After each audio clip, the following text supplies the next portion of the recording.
What's up, guys? Welcome back.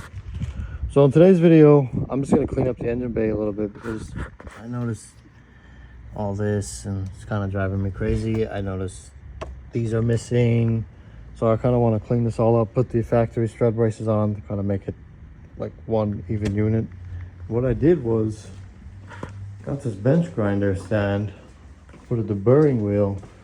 You could tell they were horribly painted, but on the deburring wheel, they look really solid. You can tell it kind of matches strut brace. So I think that'll look pretty sweet across from that one. I think it sits somewhere in like that.